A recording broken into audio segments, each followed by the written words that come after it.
This is Franchise Today, brought to you by FRM Solutions, providers of the best-in-class software solutions for franchise relationship management. Franchise Today is your destination for weekly information, conversations, and interviews with accomplished industry leaders, all of whom share best practices for sustainable growth and sensible franchising. Here now, your host, Stan Friedman, to kick off this week's podcast. Today is Wednesday, July 30th, 2025. I'm Stan Friedman, and this is Franchise Today. Well, this week, I've got two great conversations for you. Well, actually, it's only one, but like last week, it's with two people. As this week, we'll hear from the McCuiston brothers, Andrew McCuiston, president, and Chris McCuiston, co-founder and CEO of Goldfish Swim School. But lest I get ahead of myself, let me first thank last week's dynamic duo, Bobby Lloyd, CEO and Chief Baking Officer at the world-famous Magnolia Bakery, and her Vice President of U.S. Development, my longtime friend and peer, Jason Mattis, for a ton of take-home value during our conversation last week. Bobby shared the great story about the storied brand, and Jason helped us understand his qualifications for leading Magnolia Bakery's charge as they embark upon building out the iconic brand domestically. My thanks, too, to Jason for helping me make Bobby my new BFF.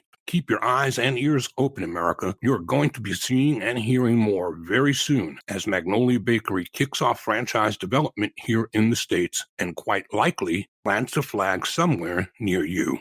Okay, switching gears, and just ahead of introducing you to the McCuiston brothers to talk about the big splash they're making in franchising with Goldfish Swim School, a reminder to please let me hear from you at www.franchisetodaypodcast.com with guest suggestions, topics of interest, questions, critiques, and, oh yes, reviews. It is okay to leave a review. That's the very best way to let others learn about what they're missing if they're not already subscribed to Franchise Today. And starting next week, show notes and interview highlights will be posted up on the website each week of each guest. So stop by and spend a minute at franchisetodaypodcast.com. If you'll do that for me, it'll be greatly appreciated. Okay, time for a quick break, and I'll be back in a flash with Andrew and Chris McCuiston to plunge into the deep end and learn all about the Goldfish brand and journey. You're listening to Franchise Today. I'm Stan Friedman. Stay right there. We're coming right back.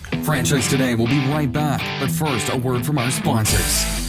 This portion of Franchise Today is brought to you by Zoracle, providers of spot-on profiles, the gold standard of assessment tools that assure you're selecting the right franchisees every time. Unlike DISC or others that simply gauge personality or communication styles, Zoracle's spot-on assessments are all franchise-specific and based upon 7 sciences that nail the results each and every time. Your prospects simply answer a few questions online, and like magic, Zoracle's algorithms scientifically slice, dice, and analyze their thresholds for risk, their business acumen, and even their propensity for single or multi-unit ownership. Zoracle's spot-on analysis is like having a crystal ball, but there's no hoodoo here.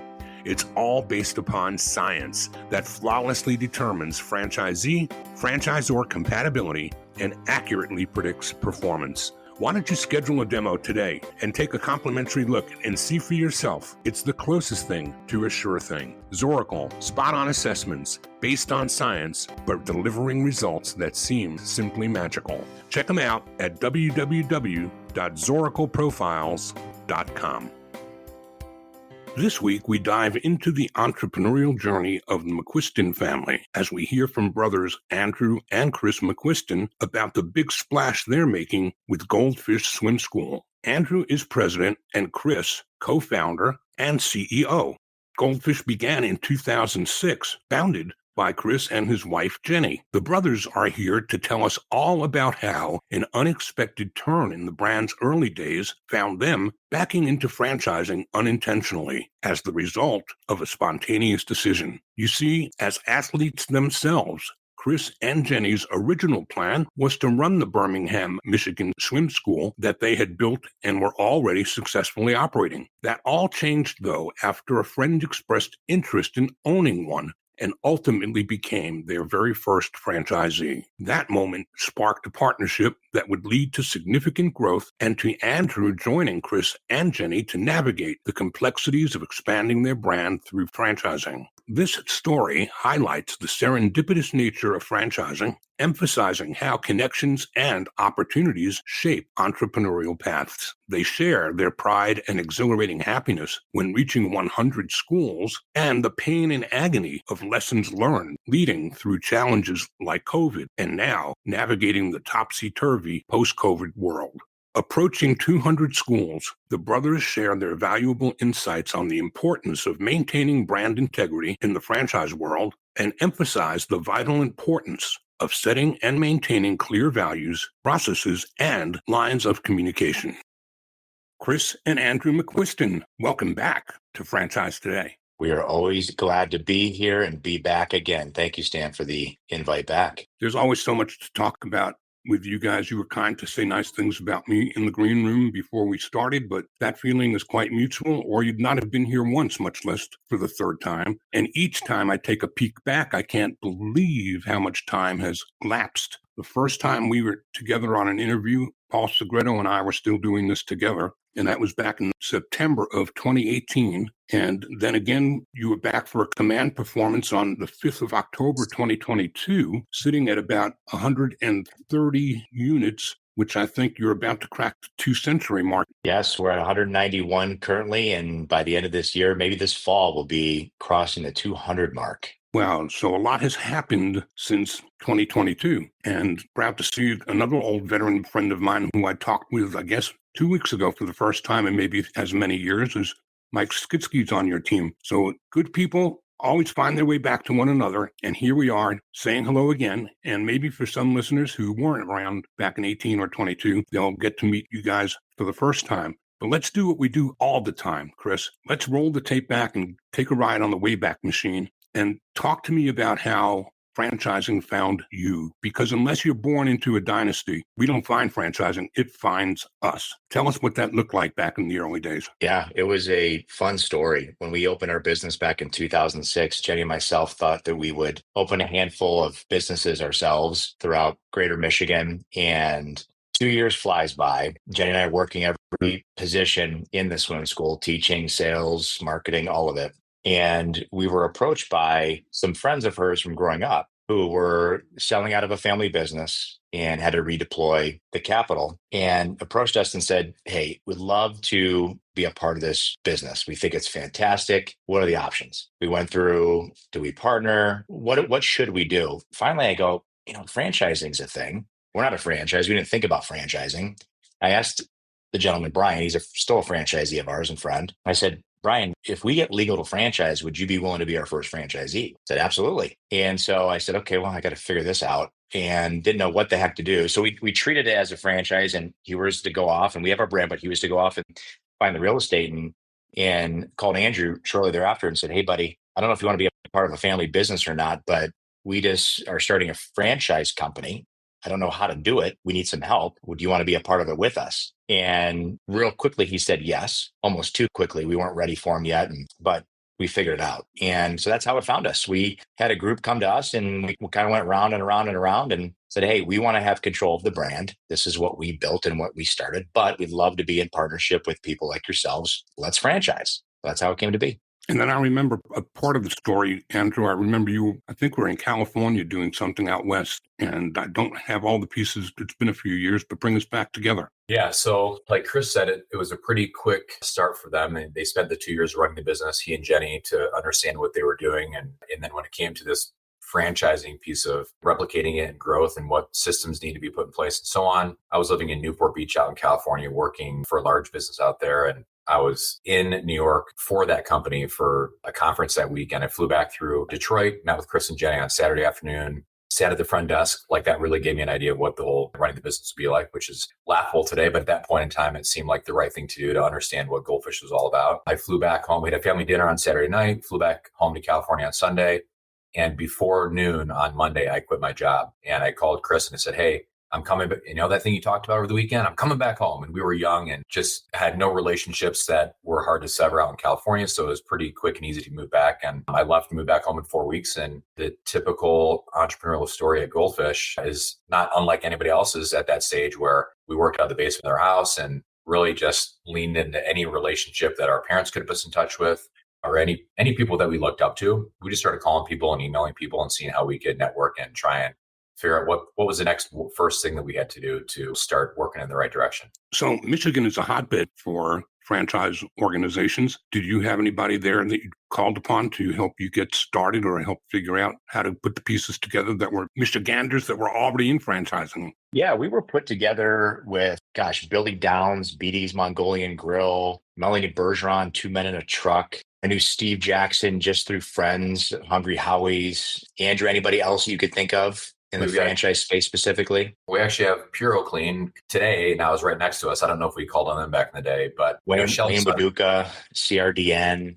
Yeah. And then early on in the relationship, Shelly's son is a person that we looked up to in the space. And so we networked with her as well as we grew the brand. But franchising is such a tight-knit community. There's so many great people in it. Well, yeah. And again, Michigan is a hotbed for it. I can't help but see David McKinnon's face in front of my mind's eye right now, and Rachi and all those people that I've known for years that have been part of the Michigan contingency of IFA membership and leadership. So what about some milestones along the way? Chris, when did you know for the first time that you had a cat by the tail? What kind of event led to you saying, this is really going to go? This is happening. This rocket's launched. Well, I think there were a couple early on. When we first opened up our location in Birmingham, Michigan, number one, we had opened up with over 500 kids enrolled. And this concept had not been proved out yet in Michigan. There were no swim schools. There were YMCAs. There were health clubs that taught swim lessons. But I knew, okay, something's pretty special when number one opened up.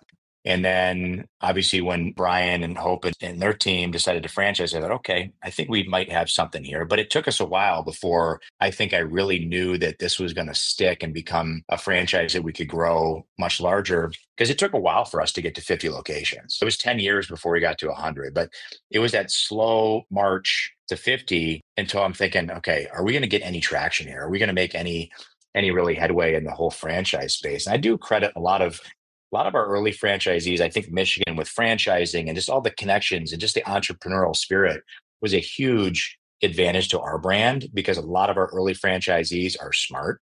They're well capitalized, like you need to be for our type of business.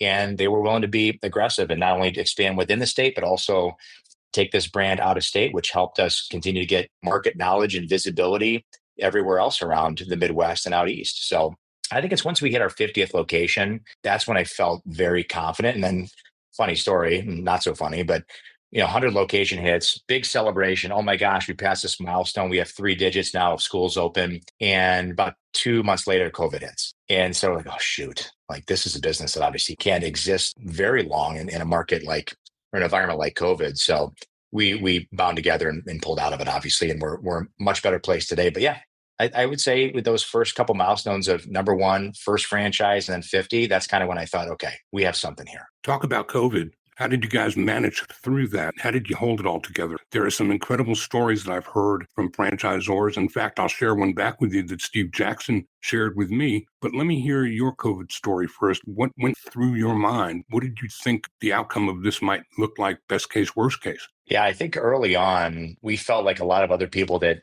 this whole COVID thing, it's kind of here, but it's not that big of a deal, and it's going to eventually go away. And then when businesses and the NBA and when all these other larger entities started closing doors and going remote, and we obviously understood that it was a really big deal. So I think early on, it's a testament of our system. So our franchisees, I believe that we've brought in that want to collaborate, want to do well together, want to see each other do well. We're all trying to figure out at the early days when we started closing locations, we're like, okay, what do we do? Well, we're only stronger as a group, as a unit, than we are individually. And so franchisees were asking us and said, hey, we need to start phone calls. We need to get together and start to have finance specific or PPP specific or PPE specific conversations with the system to understand what's going on. What are the banks doing? What are landlords doing? What can we do to get ourselves in a place to reopen successfully, to create some stability And I think it's a testament of just the collaboration that we had, the communication that we had. We were very open with each other, and we made sure that the calls were happening consistently. Andrew, I think we were having calls almost daily for a period of time. Is that right? What else would you add to that? Yeah, no, we started having daily calls with every owner that wanted to partake and just understand. I mean, it was a situation in our lifetime that I hope we never go back to, but we knew that we needed to get all hands on deck and collaborate. And we have, like to Chris' point, you said it a couple times now, but we have really, really smart franchisees as a part of the team and a lot in banking. And they helped out with all the banking nuances that we went through. And it was like, even though franchising is all about sharing, we doubled down on that during COVID. And that was what got us through it. Yeah, I think what was really neat was it's almost like in franchising, you have your franchise advisory councils, FACs. We call it a BAC, our brand advisory council. We almost had a system-wide BAC come to the table with, it was really just speed to information and knowledge, because everybody was scratching and clawing to try to get answers to how do we reopen and how do we structure. And the more frequently we had these calls, we were able to share real-time information about what was going on versus having it be information that became very stale very quickly. Are there any business disciplines that came out of COVID that continue to live on? Or are there things that were game changers that you've held on to? Yeah, I think a couple that come to mind myself is just managing the numbers, because there was a period of time that we had to be extremely frugal and spend the money only where it mattered. We're in a world where it's kind of like, okay, yeah, we were managing our expenses before COVID. It's like, okay, you paid a little bit more here for that or that. It was okay. But now it was every dollar mattered. And so that discipline of making sure that we're not becoming wasteful, we're not getting too fat in an area where when it comes to personnel, when it comes to spending, it's like we are going to spend money in a fashion that it's going to add value. And if it's not going to add value and we're just going to spend, why are we doing that? That's obviously very common sense, but oftentimes when you get into a good place, you just kind of let it slide sometimes where you spend your money. I think that discipline there is being very purposeful with our spending was huge. I think it helped us reshape a lot of our support and what support becomes remote, what support is in person, what's going to happen here at our franchise headquarters versus there at a franchisee's location. We're very strategic on our support and becoming much more value driven versus we're just going to do it just to do it. And almost kind of play this game of, hey, we showed up, we're spending some FaceTime with you. That's important. I think FaceTime is important, but it also needs to make sense and it needs to show value and add value to the franchisee. I don't know, Andrew, do you have anything you wanted to add to that? No, I think you're spot on with both of those. The one thing I just am having like deja vu and flashbacks to Matt Davis, our CFO here. Goldfish would talk about all those expenses as death by 1,000 paper cuts. And there was a time where at each one of our locations, it's like you have all these little expenses, but you add them all together, they're large expenses that we need to be looking at. And that was one of the best practices that we had gone through at that time and try to keep that going today. So back to Steve Jackson's story, most every franchisor I talked with through COVID and post all talked a lot about one of the most significant things that they think changed was the speed with which technology was advancing. And Steve Jackson said, I'm just the antithesis of that. He said the biggest game changer for us was a paper sticker that now when a box of pizza leaves any of our restaurants, there's a sticker sealing the box shut with our logo on it. He said there was no more comment for anything that they did through COVID from their fan base than the appreciation of customers expressing that you gave me another level of confidence that nobody's hands are on this. He said the smallest of things that you'd thought about, he said, we never did that before, but we got that through COVID and we're still doing it today. And so it's kind of funny how sometimes people say, don't worry about the little things. Those are little things that amount to big things in terms of consumer appreciation for you and respect for your brand. Yeah. Can I mention something to that real quick? You talk about the details, don't sweat the small stuff. We as a brand sweat the small stuff. And I think what differentiates Goldfish from others is our attention to what we call our golden experience. So we have an acronym EDGE, Everyday Golden Experience, extraordinary results, and then it's in the details. And those little details, when you come through our facility, hair dryers, you've got areas to dry your suits, private space to change and go to the restroom, obviously, for mom to bring their son in and have their own space to change versus going into a larger changing area. The lanes where the kids swim in, they're very spacious and they allow these kids. So it's all those little details, like how clean are your facilities? Do your chairs look like they've been drawn on, like all the kids with their crayons? Are there crayon marks everywhere or not? We want people to leave and go, oh my gosh, that experience, the results, and those little details that Goldfish provides differentiate that brand from others. So I agree with you. Those details really do matter. Well, we're going to talk more about some of the differentiators between Goldfish and others that are in your space on the other side of a break. But before we take that break, I remember really clearly that One of the other things that I took away from, I think, the first or second time that we talked had to do with the fact that you're not just a swim school, you're teaching safety and water safety, not just how to swim in the water, but how to be safe in the water. And I think we'll touch more on that on the back half as well. We're talking today with Andrew and Chris McCuiston. Andrew is the president and Chris is the founder and CEO of Goldfish Swim Schools. And we're going to take a quick time out, pay some bills, and we're coming right back. Don't go away. Franchise Today will be right back. But first, a word from our sponsors.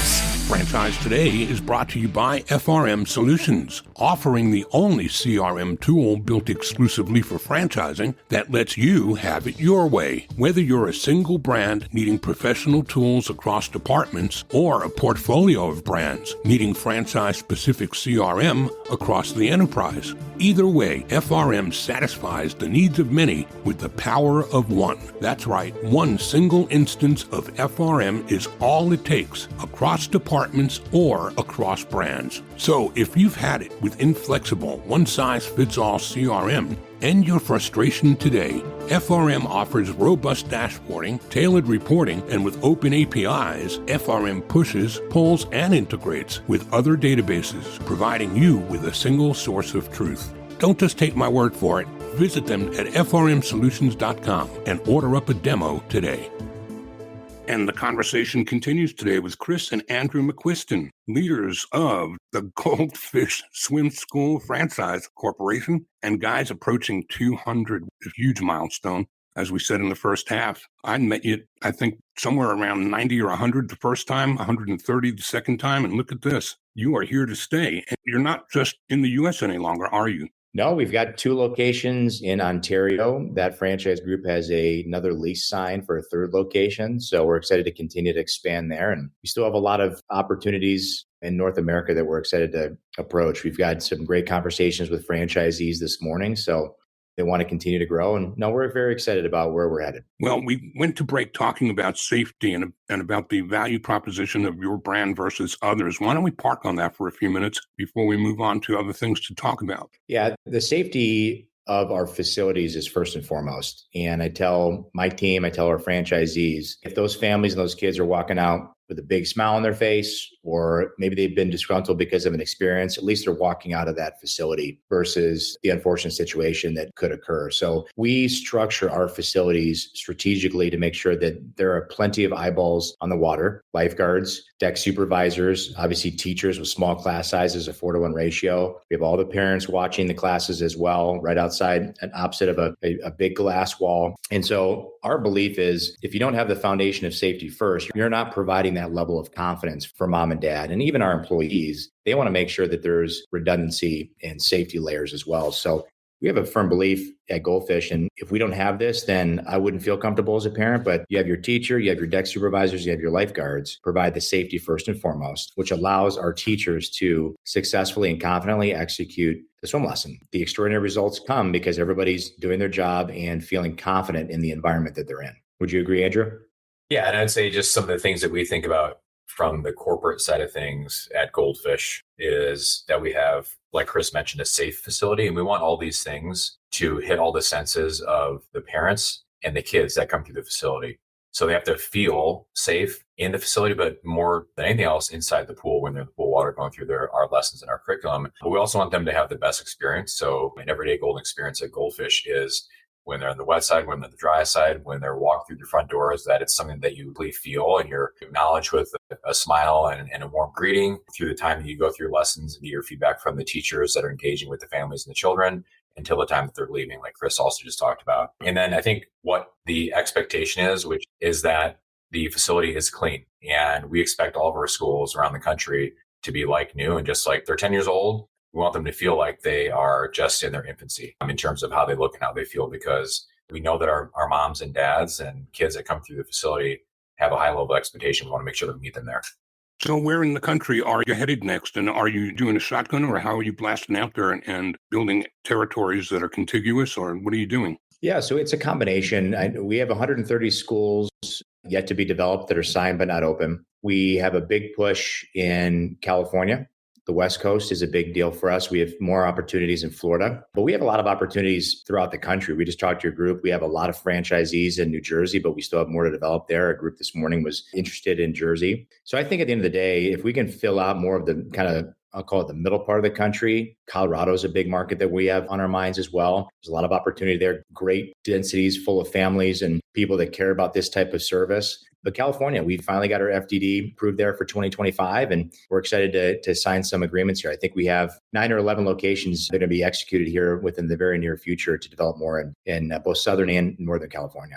You're a pretty brave soul. I hear most franchisors running away from California, but I think most of those are in food. Yeah.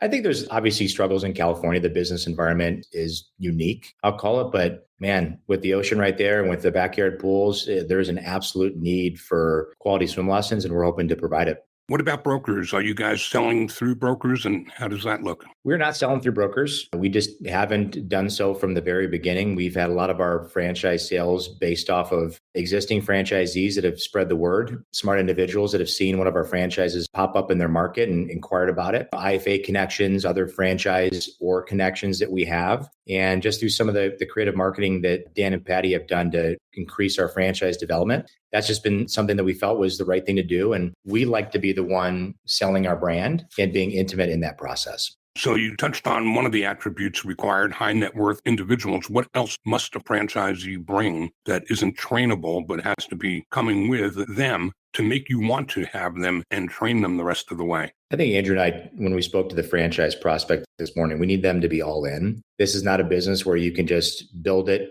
and hope that they will come, like the Field of Dreams movie. It's you need to put the time and energy into it. You need to be committed.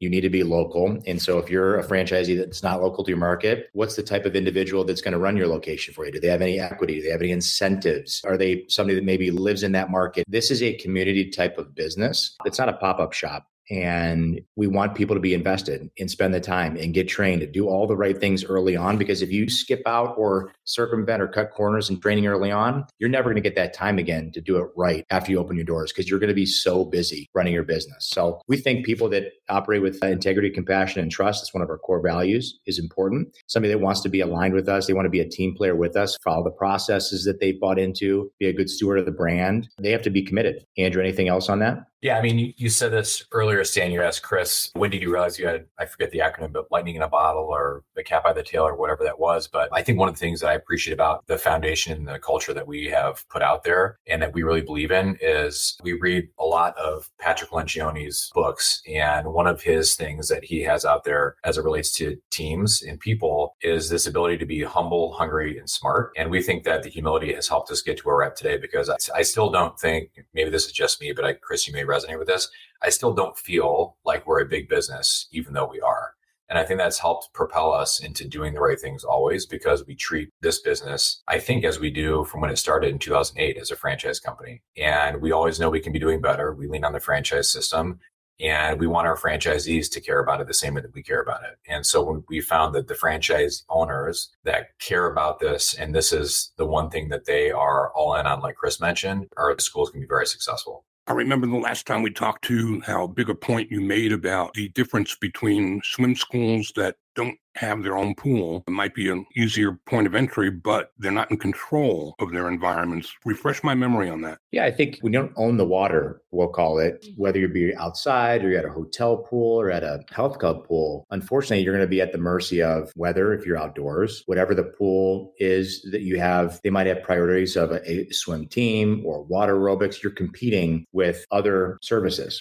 And so for us, when you own the water, you can control the environment, the temperature, the times, who's coming in, who's not coming in, and what the programs are that you're offering at those times. So it's much more comfortable, and parents can basically predict, okay, we know we're coming in and we're not going to be competing with 6 other services going on in that pool at the same time, because a swim team wants different temperature water than swim lessons. And some other types of programs want it quiet. Swim lessons are not always quiet. And so it's just nice when you can control your body of water as a business. Excellent. You mentioned books, Andrew. Any other titles that you would recommend to people that are in the franchising world, coming in either new or veterans too? I think, Chris and I work really closely with our leadership team, and having trust is the most important factor in a team. And so that's from Patrick Lencioni's book, The 5 Dysfunctions of a Team. So if I gave one book out, and I think Chris may say the same thing, we have every one of our team members here read it. It helps everybody to be on the same page and run in the same direction. I think if I can add to that, Stan, I think the book, The Advantage by Patrick Lencioni, The 5 Dysfunctions of a Team, Gino Wickman's Traction, I think The Good to Greats, Built to Last, I think those are important. Those are all we tend to read, and I tend to read them over and over again. Unless I'm mistaken, Gino's a Michigander, isn't he? He's a Michigander, and he's actually our implementer. So we've got the founder, and oh wow, we're going to hold on to him until he decides to retire. You want to know how old I am? I go back to a relationship with a guy named Floyd Wickman, Gino's dad.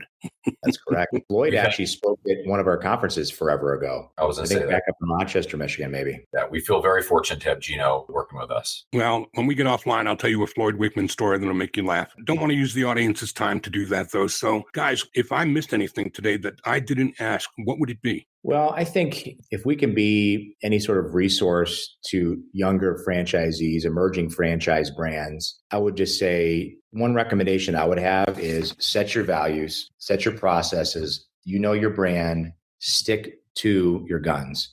Like, don't deviate because you might have a group come in that wants to be a part of the brand and wants to change everything.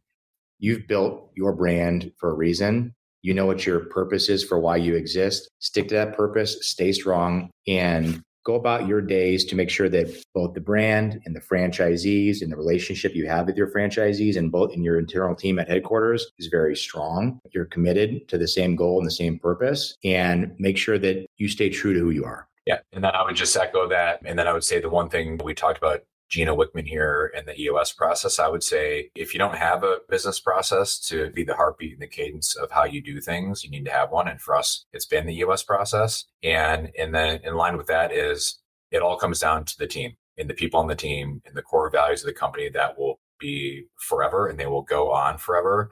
And so with that, I think the right people in the right seats has been paramount to us to serve and support our franchisees and do the right thing all the time. Wow. So if you don't do EOS, you've still got rocks, but they're in your head. That's probably very true. Guys, what about some contact info? Because my hope is we've stimulated some interest here today and somebody's going to want to find you again. How do they do that? I'm best by email, chris@goldfishfranchise.com. And I'm happy to connect with anybody and talk about anything. Yeah, and then just general connection on our website is goldfishswimschool.com, and you can find any one of us there. Awesome. Guys, it's the third time and it still feels like the first one. So I think a good time is a good barometer to know that we should have done this again sooner, but here we are, and I'm glad we finally found our way back. Always glad to be here, Stan. We appreciate you and value, obviously, your experience and knowledge in the franchise space. So thank you. Checks in the mail. Thanks, guys. Andrew and Chris McCuiston and the Goldfish Swim School. Thanks, guys. Thank you, Stan. Well, that's a wrap for this week. Next week, the hits just keep on coming. And this time they cross our northern border to get here when we hear from Stefan Bro. Who is that, you ask? Confession, I had no idea who he was either. I could have Googled him, I guess, but I did something better still. I asked another rock star in Canadian franchising that I do know, and this is what I was told by Gary Preneveau, author of The Unstoppable Franchisee and president of FranNet, Southern Ontario and Eastern Canada. Gary said all I needed to hear. Stefan Bro is an absolute rock star when it comes to leadership development in franchising. So come on back next week, and together we'll all learn more. Until then, I'm Stan Friedman, wishing you the best, the very best of all things franchising, and Franchise Today is out. Franchise Today is a production of FRM Solutions, providing best-in-class CRM tools to empower relationships with prospective and existing franchisees. Find them online at frmsolutions.com. Join Stan every Wednesday at noon Eastern for another episode of Franchise Today.